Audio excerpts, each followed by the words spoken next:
इसको फिर कहा जाता है युद्ध है।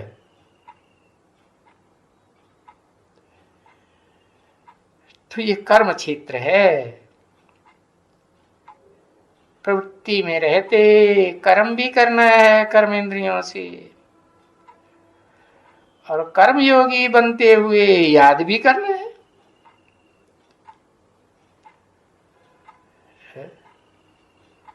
कर्म इंद्रियां तो देह में ही होती हैं, साकार में। मन बुद्धि रूप आत्मा तो निराकार, अव्यक्त। परंतु दोनों की प्रवृत्ति को न समझने से कर्म को अलग कर देते हैं, याद को अलग कर देते हैं।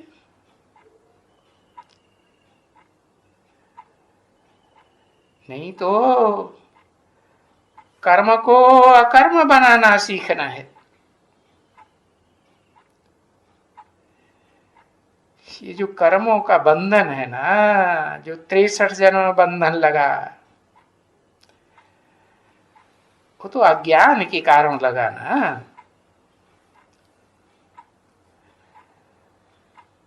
तो सकर्मी को अकर्मी बनाने के लिए तुमको देखो कितनी मेहनत करनी पड़ती है। और अकर्मी कैसा? अच्छा कर्म, दान पुण्य आदि भी नहीं, तो बुरा कर्म, हिंसा वगैरह भी नहीं, दोनों से परे जाना है।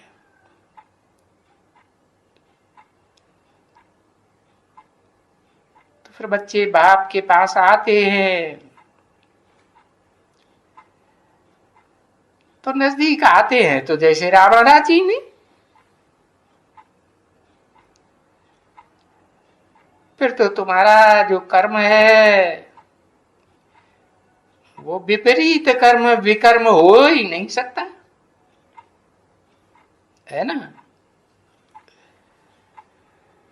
ये बात तो समझने के लिए तुम बच्चों को बहुत सहज हो गई। क्यों? बुद्धि में आ गया ना कि बाप कैसे पुरानी दुनिया, रावण राज्य की दुनिया राम राज्य बनाते, नई दुनिया बनाते। वहां तो कोई अनेक मतों का, अनेक सिरों का राज्य नहीं है। इसलिए वहां तुम जो भी कर्म करते हो वो आत्मिक स्थिति में रह करके शुद्ध कर्म ही करते हो। क्योंकि एक की मत पर चलने की प्रैक्टिस तुमने यहां डाल ली ना, तो यह अभ्यास पक्का हो जाने से 2500 वर्ष तक तुम्हारा अभ्यास पक्का रहता है। यहां से तुम सीख जाते हो। और वहां तो फिर माया रावण है ही नहीं, जो तुम्हारे से उल्टा काम करावे।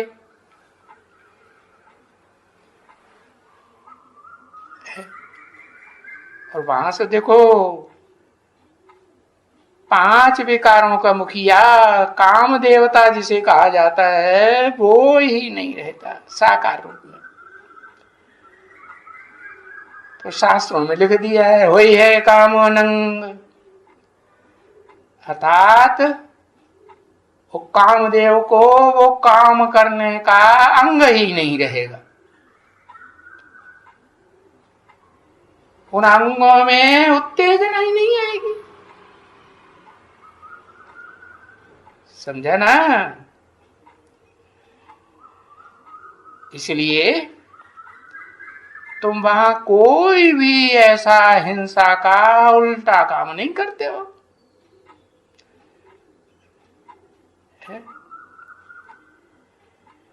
जिससे तुम मूत पलीती बनो। क्योंकि वहां तो माया ही नहीं, जो बरगला भी।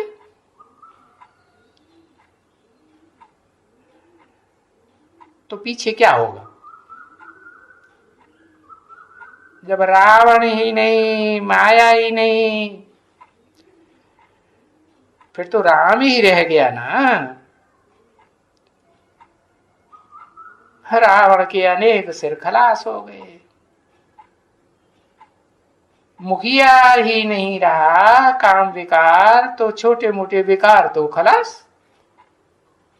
लोभ मोह अहंकार सुस्ती तो होगी नहीं। और वहां तो देखो है, रात होती है क्या सोने के लिए? है? रात भी नहीं होती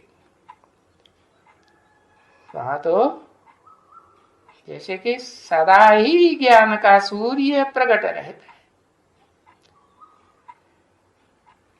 ज्ञान सूर्य समान बाप आकर के बनाते हैं ना। है?